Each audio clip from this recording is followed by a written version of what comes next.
Hello ladies and gentlemen, welcome to another thing where I talk about things. Today, we're going to talk about canoeing. I went on a canoe trip recently, went out of town for just a couple of days with my family and with Claudia, and thought I would talk about that because it's a fun thing. After that I might talk about I got the name of Guillermo del Toro wrong. We'll continue to get it wrong, I guess. I don't know, I'm very bad at pronouncing things that aren't just flat English. But in any case, though, I do like some of the stuff that was going on, yeah, I made a lot of mistakes when I was talking about that in the last video, so I might kind of look into it, because I really like Mucha Lucha and those other things. I really like the Camp Mexican culture is a lot of fun. But in any case, though, I figured to talk about canoeing today, because we just did that. We just got back from that. And I've actually been on a couple of different canoe trips in the past. It's sort of a fun little thing you can do. You can go out and you can rent like a canoe. I think it's like $40 to rent a canoe. And then what they'll do is they'll have a bus, and they'll like drive you out to the river where you put your canoe in the water, and then you go on down the river, and then the bus comes and they pick you up from wherever you're supposed to stop. In this particular case, the buses just estimated how long it would take us to get down the river, and then they came to get us when their estimates were. So I think they presumed that we'd get there by like 4 o'clock. We actually got there at 2 o'clock, so we had to call them and ask them to come pick us up. Also I should point out, I'm aware that my hair is getting really long. I'm gonna go and get a haircut soon. It's actually getting pretty ridiculous, but I've been really busy. Just lots of stuff going on lately. But anyway, though, yes, in this particular case, what had happened is that we actually went out to do our canoe trip just after there had been a lot of rain. And the rain had been so bad it had actually created flooding, and they'd shut down the rivers for a while.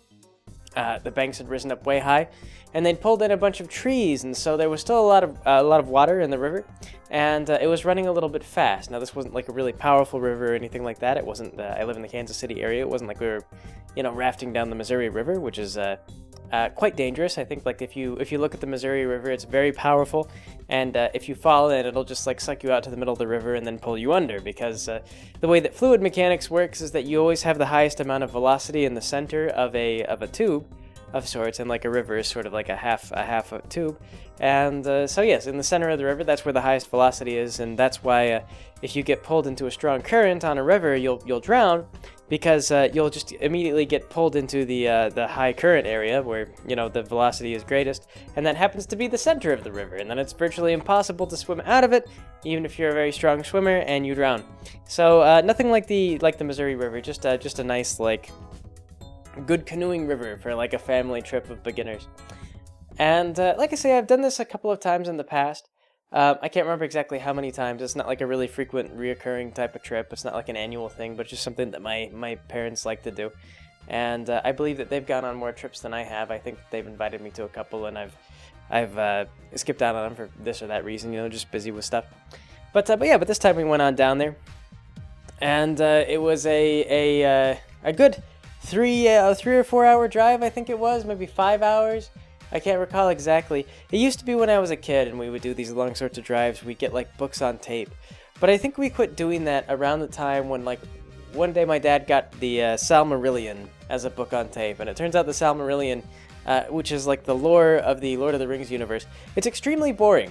Like, it's written kind of like the Bible. It just sort of like tells you like, and then God looked down upon the world, and he sang the song that created the universe, and the universe was made, and God did look upon the universe and said, "This will be all right," and moved on from there.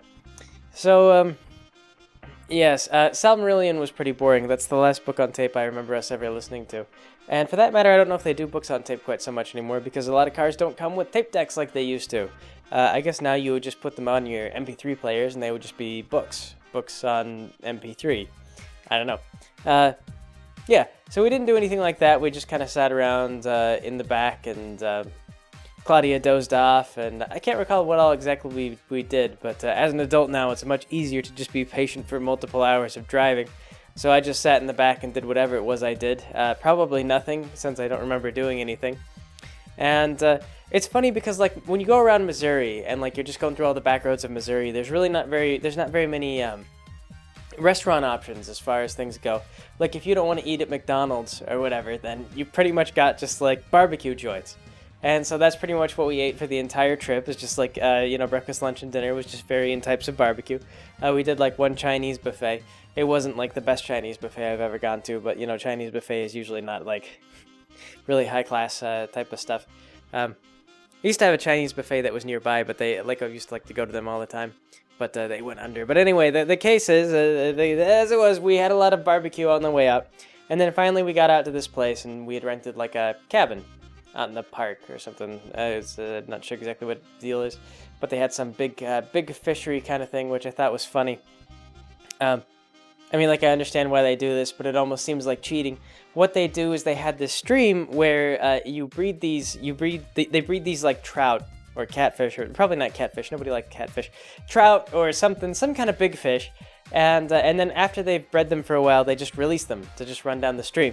And it's funny because these fish, like, they've been bred in captivity for a long time, so they're used to being fed by humans. So when they just like release them into the stream, like, they're just like stupid fish, and they're just like, oh, people, and they go and they like bite the line, they get themselves hooked. And if you need a permit to fish for them, I believe that the idea is that you catch them and then you take them home and you eat them.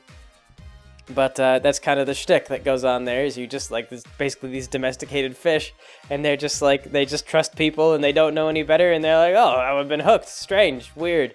And you put them in a bucket and then you take them home and you do whatever it is you do with the fish that you've caught and you've got to eat. I've gone fishing plenty of times before, but I don't think I've except maybe once, ever eaten a fish that I caught. I think I assume that you just put them in a boiling pot, just like a lobster. I don't know. I someday, like, I often see those lobsters at the grocery store, the live ones, and I oftentimes just want to, like, take one home. And I don't know if I really want to, like, boil the lobster. I just want to say that I took home one of those big lobsters and did something with it. Like, I don't know, set it free, released it in my backyard for, freedom. Go lobster. Go. Yeah. Anyway, so yes, they just catch the fish, and that's the end of those fish, and then the rest of their children live on in their fairly mundane fishy lives. I don't know if it's a happy existence, but fish are not terribly well known for their brilliance, so I don't know if the fish particularly care. So yes, that is where we stayed, and we just kind of hung out, not really doing much of anything for most of the night. It was sort of a long trip out there, and when we sat down, we played this board game called Smash Up, which is sort of a fun game, or it's not really a board game, it's a card game, and the way it works is that you have these different factions, and they're based off of just whatever, camp science fiction, things like that. It's like robots, zombies, wizards, this or that. And the objective is that you just mix two different factions, and they each have certain abilities that you play as cards. And your objective is to win the most points by claiming these bases. Like, you play your cards on it. You say like, oh, this wizard is worth 4 points, and whoever has the most points on a base wins the base. So you want to win enough bases, and then you win the game. It's not too important what the rules are. But we played the game, and my sister pretty much immediately, I don't know if it was just by sheer luck or because they just looked appealing, wound up with pretty much the strongest deck in the game. There's a flaw in this game, and while Smash Up is fun, zombies are effectively broken, in my opinion. They have this trick where, like, it's a card game, right? So, the whole thing is based on, like, oh, I draw a card, and this is the card I get, right? So you don't know what card you're gonna get. But the zombies have this thing where, like, they have a lot of cards that say, like, look for the card you want from your discard pile, then play that card. And the problem with that is, unlike every other deck, which just has to, like, draw the cards and hope for the best, and, like, maybe you get all your best cards at the start of the game, maybe you get them at the end of the game, maybe it's evenly spread out, you don't actually know. With zombies, you know where your cards are all at. Like, the longer the game goes on, the stronger the deck gets, because pretty soon almost all of your cards are in the discard pile. And you also get to control kind of what's in the discard pile. There's like a card that lets you pull like a specific type of card out of your discard pile, or a specific number of cards. Like, it just gives you a ton of control over your deck. And there's also like a minion. There's a guy that you have in the deck that's like, oh, he's Tenacious Z. And you get to play him every round. Like, if somebody kills him, you can just bring him back out of the discard pile. That's his special ability. And there's like multiple of these cards. So basically, they've always got a minion in play. They've always got a minion in play, and they're able to play their own deck however they want. Because the longer the game goes on, the more control they have over what they play. Because they say, oh, I just want this powerful card, and they pull it out of their discard pile. The other deck she chose was Cthulhu Monsters, which I got as an expansion because I'm very fond of Lovecraft, and the Cthulhu Monsters deck is extremely upsetting and disruptive because the way that works is that expansion came with Madness cards, and what they did is they said when you hold a Madness card at the end of the game, you lose 1 point. So every Madness card that you're holding is a detriment to you. You can actually play the cards, but it wastes your action to play the card. And when you play the card, you can get rid of it, so that way you don't lose a point. But what the Cthulhu deck does is virtually every monster that the player plays causes the other players to go insane, and they have to draw a Madness card. And as you can imagine, this messes up their turn, because now they're sitting on this detrimental card, and they can hang on to it, which is risky because the Cthulhu deck also has a card that says, alright, take all your Madness cards and just shuffle them into your deck. Even worse, what it actually does is it says, discard it into your discard pile, then shuffle your whole discard pile into the deck. So even if you don't have a Madness card, you still have to shuffle your discard pile into your deck. So so the way that this works then is that the Cthulhu player will play these cards of these monsters and then force everyone to draw Madness cards, and then they play the card that says, alright, everyone just shuffle your discard pile into your deck along with the Madness cards, and then everyone is stuck with these detrimental cards in their deck that at the end of the game, if you have them in your deck at all, you just lose points. So even if you won the game, if you claim the most bases, you can still lose on the technicality of having too many Madness cards. The way that the Cthulhu Monsters deck is balanced is that they actually don't have all that many minions, and the minions they do have are for the most part pretty weak, although they have two that are really strong, or three rather, that are really, there's two types. One is the Shogoth, which you can only summon if you have like 6 power on the field, which the weakest minions are all like 2 power, so you need to have like 3 minions on the field, for the most part. Like for the most common Cthulhu monsters, you need to have 3 minions. Or you can summon the Elder Thing, which requires you to kill 2 of your own cards, and then summon the Elder Thing. And so you combine this with zombies, which, zombies are really frustrating because, again, they're like a really spammy deck. You can't really kill off their cards because they just come back from the dead. And so they're just spamming like tons and tons and tons of cards. And so you have like these zombies that you kill them, you sacrifice them to your discard deck, but then they can just come back in the following turn. So you have like a monster that's like, oh yeah, sacrifice 2 of your monsters, and so you discard them, and you're like, oh, now I have this 10 strength monster or whatever, and there's nothing in the game that's stronger than that. And then the very next turn, you just resummon those zombies you sacrificed, and it's fine. And then when the Elder Thing gets discarded because he wins the base, because realistically no one's ever going to kill it, it wins the base and it goes back, well then you just play from the discard pile again and you summon back the Elder Thing. So aside from disrupting everyone's decks and also just having tons of control over your own deck, you're also able to summon, there's no drawbacks to this deck whatsoever. It's an insanely powerful deck, completely broken. My sister played it every night that we played this game, this smash-up game, and just pretty much dominated. What made it worse was that her boyfriend wasn't interested in winning the game, he was interested in helping my sister win.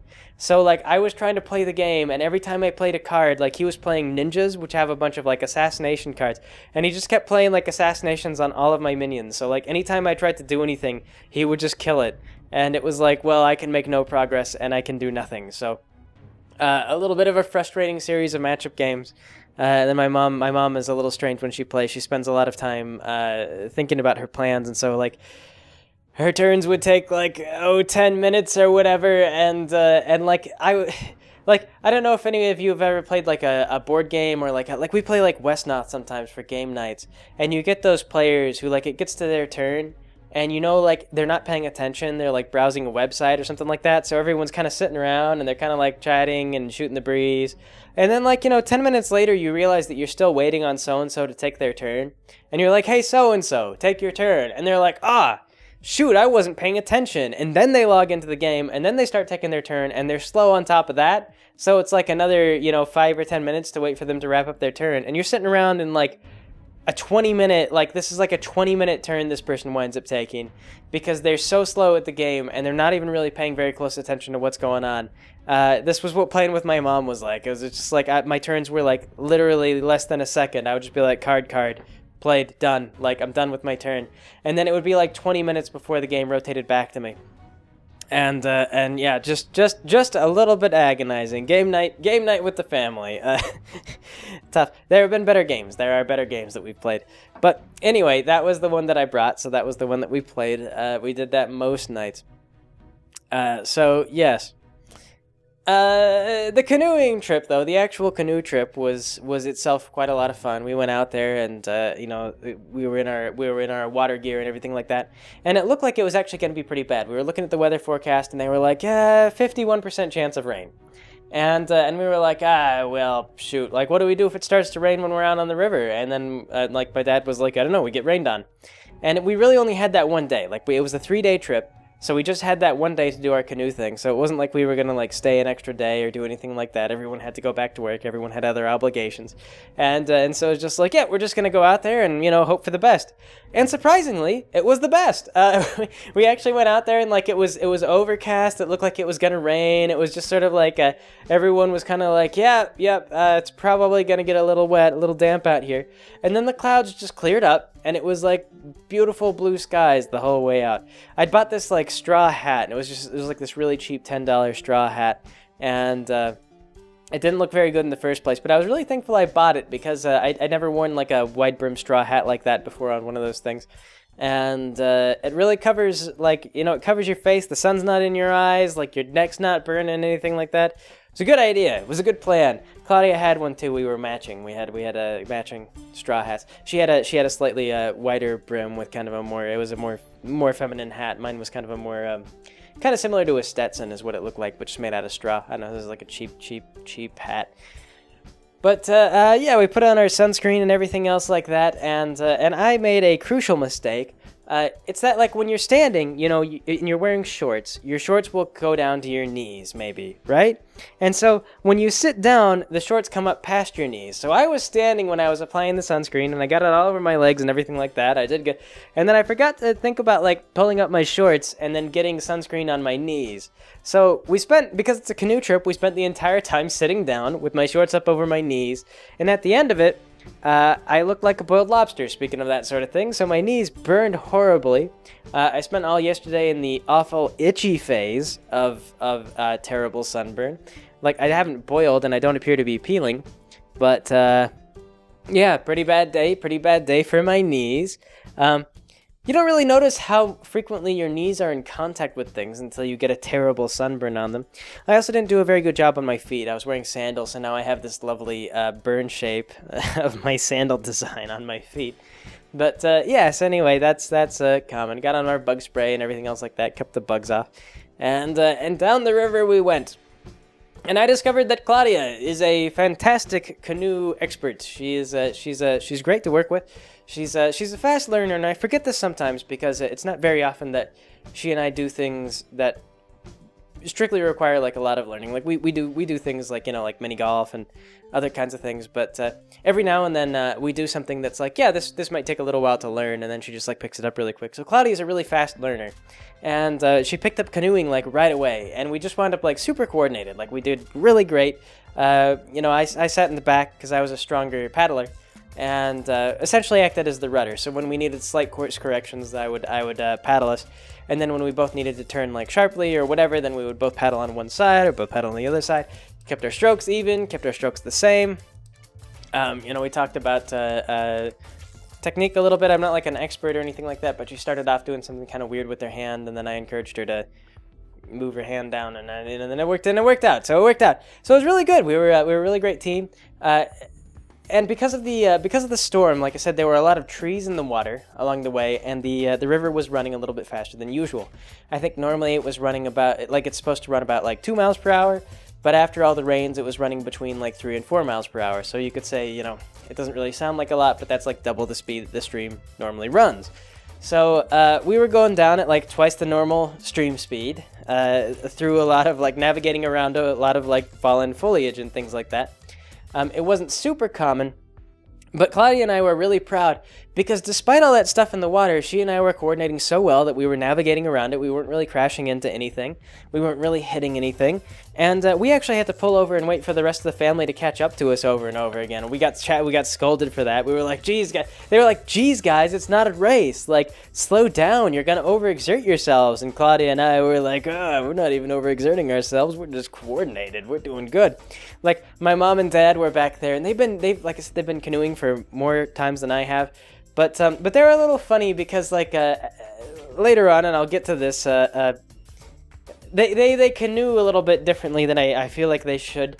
It seems like they don't communicate with each other. They both just kind of like stroke the paddle at whatever time they think is most appropriate. So if they're drifting too far left, then they both like paddle, they both paddle on the left side because that makes the canoe turn to the right. And then they sort of overcorrect and they wind up doing this. So they kept doing that. We kept like watching them where anytime the stream took a bend or they had to get around something, they would just go into like a full like spin, they just go into like a tailspin and then have to right themselves and get going again.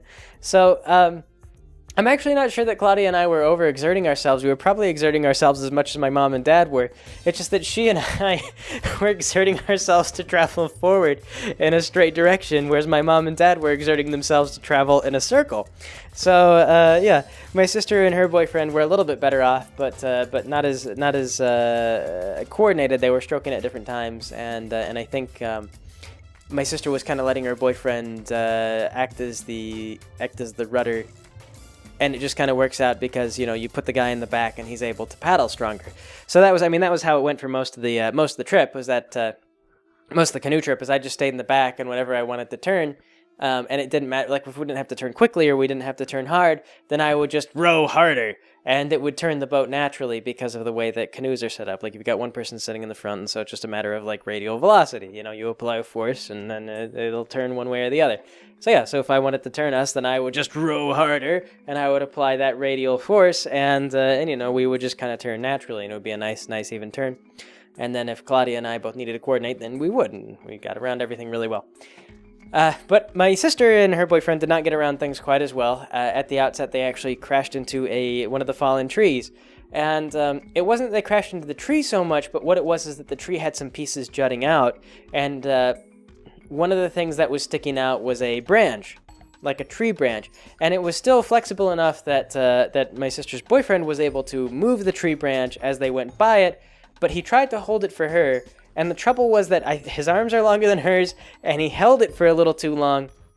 So as soon as it got past his grasp, it snapped back and it hit my sister in her face, hit her in the nose. And so she wound up with like a bloody nose, and we had to pull over for a while so she could kind of deal with that. But her lip swelled up a little bit, and it was kind of a unfortunate incident. It wound up not being too big of a deal. The swelling went down, and it just kind of wound up being a bit of a cut. I think she's going to look at it a little bit more closely later on, but nothing broken as far as we can tell, or at least nothing so catastrophically broken that you would, super notice it all the time. But yes, there was that, and otherwise they were pretty much all right. We kind of, Claudia and I got a little high and mighty about the whole thing, as we were like, oh man, like we're not hitting hardly anything, and when we get turned around, it's usually because the current pulled us, and then we just get like flipped right back around. And so we pulled over for lunch. We went down the stream, and we were making like really amazing time because the stream was flowing really fast, and we had our lunch and everything like that. And after lunch, like, your muscles have a chance, like you've been sitting around for a while, your body kind of cools off, and your muscles have a chance to sort of like go into relaxation mode. Then you start to feel the stiffness, and you're just like, the muscles hurt and everything like that. And yes. So people started to get a little bit silly. Claudia and I started to get a little bit sluggish. We were both starting to get tired. There was a while there, like there's this thing with a cave, which was interesting. I don't particularly know why we had to go do this, but there was this thing with this cave where we went back, and there was like it's just like this little like cove, I guess. Like you just go back there and there's just enough room to turn your canoe around and go back out. But my parents were making this big deal about a cave, as they're like, yeah, there's a cave. And I thought we were gonna like go through the cave, like it was part of the stream, like you had to go through the cave to get out to the other side. But no, it turns out that what you do is you just go into the cave, you turn around, and then you continue down the stream like another direction. So that's what we did. We went in this cave. I can't really say anything about it, except for there were a bunch of birds living in this cave. And I guess that makes sense, because the cave is like a nice, naturally, like, it's cool, and it's a good place for birds to hang out, in the hot afternoon. So the birds were really upset. They were really mad at us. And after we'd pissed off the birds, we moved on with our lives and continued down the stream. And so yes, at that point, my sister and her boyfriend, they got a little bit silly.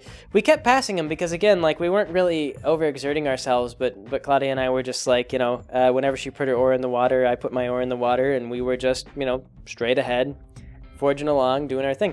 And we were both tired, and there were lots of times when we would just stop rowing and just, like, wait for everyone else to catch up with us. But because everyone thought that we were being, like, tryhards on the matter, my sister's boyfriend, at one point, he, like, grabbed our canoe and just, like, held on to it. And then that was, like, that was sort of an exhausting leg of the journey, because Claudia didn't even realize that he was holding on to the back of the canoe. Like, I didn't say anything, like, he's holding on to the back of the canoe. But he was talking about, like, we're boarding.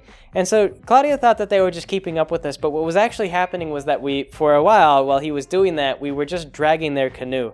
And worst of all, we were dragging them, like, they got turned around sideways, because there's that sort of that motion, like, we were going straight ahead, and then they were just, like, holding on from one end, and so, like, we were pulling them. And then, like, my sister wasn't able to keep the canoe righted, and, like, her boyfriend in the back wasn't, like, he wasn't steering or adding anything. So they got turned sideways, and so then we were just dragging, like, my sister and her boyfriend, like, sideways down the river, and, like, Claudia was like, she's like, we were working, she didn't even realize until, like, after they let go, I was like, yeah, they were hanging on to us that entire time. She's like, were they? Oh my God, we were working so hard and making so little progress. I just thought, like, I thought we had really gotten wiped out, and I was like, no, we were carrying, like, double weight. So yes, that was exhausting. And then finally, as we got to sort of the last leg of the trip, there was one more section with, like, it was a bend, and then there was a tree that had fallen in the water, and we had to navigate around this tree. And I was a little bit tired, and I thought maybe I could just steer us around this thing normally and be okay, but it turned out that wasn't the case. And so I gave the call to Claudia a little bit too late to switch sides and help me turn the boat on the other side. Because there's a bit of a trick. I mean, like, with those bends, you kind of want to get your canoe angled in one way, but, you still maintain your momentum. So to avoid hitting that thing, you get yourself angled a little bit early, and then you start paddling forward to get away from the, to carry yourself forward, as opposed to continuing to just go in this one direction.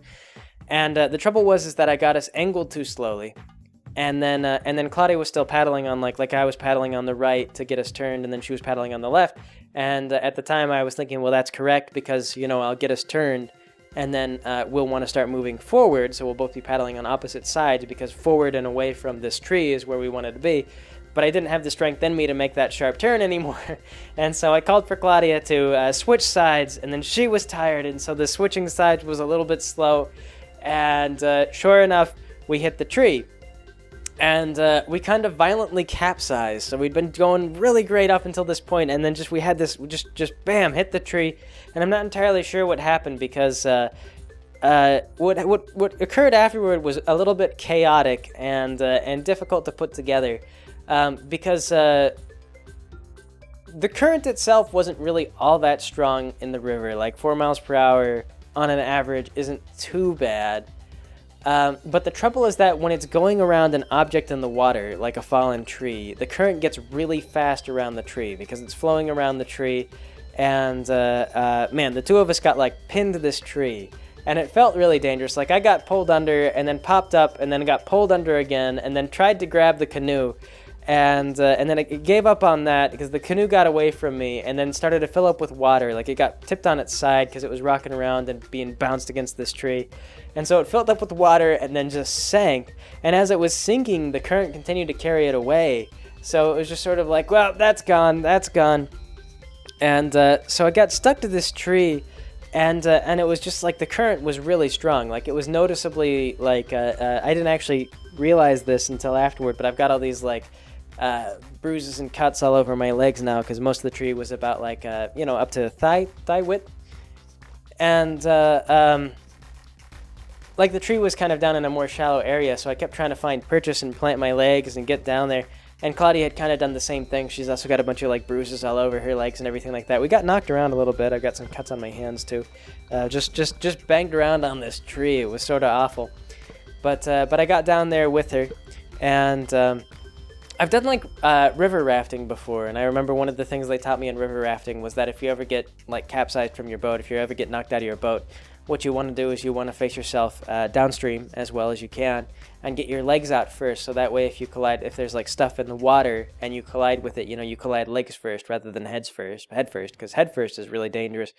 So I got down to Claudia and did like it was a little bit of a panic, but I was just like, are you all right? Okay, so what we're gonna do is we're gonna face down the stream, and we're gonna get around this tree, and the current's gonna carry us a little bit, but it's gonna calm down once we get down the way. So just get yourself legs first, and we'll be fine. Okay, so we got away from the tree, and it turns out that the current actually evened out pretty quickly. As soon as we got away from the tree, there wasn't that pull, there wasn't that suction anymore, and it wasn't so bad, so we were able to get to shore. But then once we were ashore, we had no boat. We had no, I'd lost my hat. Claudia had lost both of her shoes.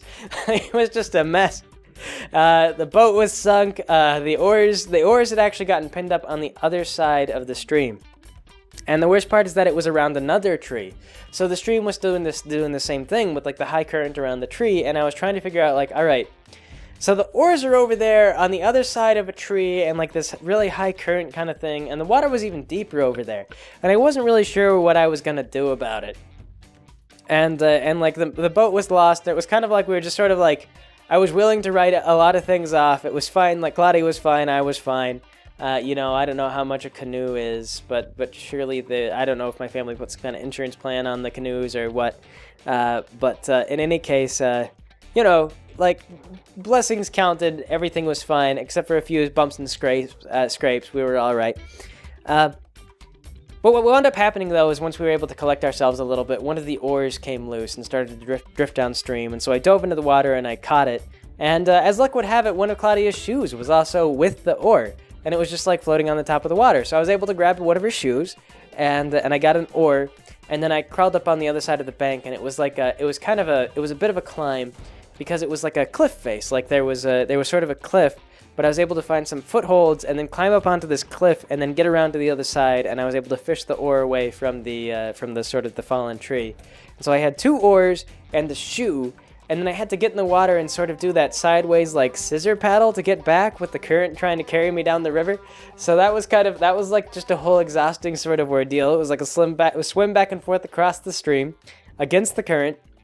But I got back to Claudia with 1 shoe and 2 oars, and so hey, we're at least we're up a creek without a boat, but we have our paddles, and so what turned out to happen was my parents pulled aside and they pulled up on the bank, and we got down to where my parents were, and we sat down in the boat with them. My dad decided that he was going to paddle. Claudia sat in the middle, Claudia and my mom sat in the middle, and then my dad and I sat in the front because we were stronger paddlers, and he figured that was the way to go. But it turns out I really would have rather have had Claudia sit up in the front, because although my dad was a stronger paddler, Claudia was by miles a much more competent paddler. So my dad and I, we got down the stream a little ways, and we saw a sunscreen bottle, and we tried to catch it because we lost our sunscreen in the water. We actually had it all in a pack, and we managed to reclaim the pack. But some of the things had escaped from the pack, and this was the problem. We got most of the things in the pack, but a sunscreen bottle had escaped from the pack. And anyway, so we saw the sunscreen bottle, and weirdly, it had come to rest at a place in the stream where there was no current, but there was a strong current around that area. So the bottle was just sitting there, floating and not moving. And as we passed by, we were oh, okay, we'll just grab that out of the water. And then the current just carried us along. We were well, can't paddle against this. I guess that's just gonna be there. So then what turned out had happened was that a kayaker had passed by, and she'd seen where the boat had gone, and so she'd actually followed the boat. She followed our canoe, and my sister and her boyfriend followed the kayaker because she had a bead on our boat. And my sister and her boyfriend had actually managed to save the seat cushions for the canoe and our supplies and a bunch of other things. They managed to rescue everything. So they had Claudia's other shoe. It was great. They saved my hat. like all the stuff that I had totally given up on and just written off as losses to the stream, losses to Poseidon, they managed to recover it all. So the only thing we wound up losing was a bottle of sunscreen, and so yes, still a little beaten and shaken. We managed to find the canoe, and it was stuck up in like some it was stuck under the water, up against some rocks, and the water came up to about like waist high. So the problem was we were able to dredge up this canoe that had sunk to the bottom of the stream, and now we had to figure out how to get the water out of the canoe and then get it down to some place where we could actually like get everything in order again. And the first order of business was trying to land the canoe that we were already in. And like I say, Claudio was much more competent. My dad employed the same technique that he had used with my mom. He was like, we have to pull over there. And I was like, that when you say there, like there was this nice like rocky beach that we could pull up on one side, and then there was just like a cliff face with a bunch of rocks that we could crash the canoe into on the other side. And I was like, when you say there, like, which landing do you want to make? Because you're paddling on both sides of the boat. Like, my dad just has this approach where he, like, paddles on one side, then he paddles on the other side, and there's no, like, rhyme or reason. Like, I couldn't really follow what he was trying to do. I couldn't tell where he was trying to take us, because he's just like, yeah, go take us in for the landing. And I was like, oh, okay, and, like, he would just paddle on one side, and I'd be like, all right, are we turning left? Are we turning right? What are we doing here? And he was, like, getting frustrated, and he's like, no, go park us over there, and he pointed, and I was like, oh, okay, well, I'm trying to get, like, I need you to paddle on the right-hand side if you want to turn us right so that we can get over on the... And he was just like, no, like, just paddle, Greg. And I was like, okay, fine, I'm paddling. So I paddled, and we actually didn't make the landing. What wound up happening was my dad jumped out of the boat and then pulled the boat from, like, the water was shallow enough he was able to get his feet in there, and he just pulled the boat back over to where we wanted it. I was just sort of like, I don't know, like, that was very bad communication and then really bad coordination, and like, there was no steering at all.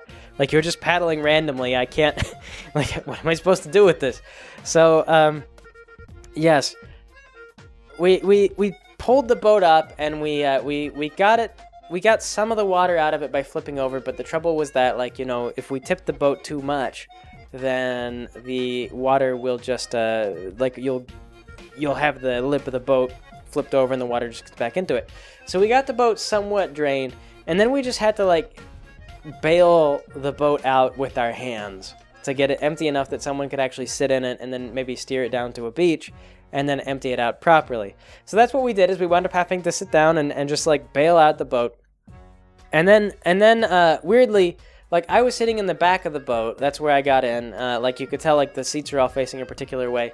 And the seats are actually designed to distribute weight sort of evenly. And so if you turn around, you face the wrong direction from the back seat, you're actually sitting a little high in the front, and it's a little bit awkward. Like, it's actually kind of difficult. It's a little bit narrow, and it doesn't really belong. But for whatever reason, my dad decided that because I wasn't able to crash us into the rocky, like, cliff face that he wanted, that I wasn't a good rudder. And so he decided he wanted to be in the back so he could be the rudder. So he was like, yeah, just turn around from that sitting position and be, like, at the front, but, like, on a narrow end.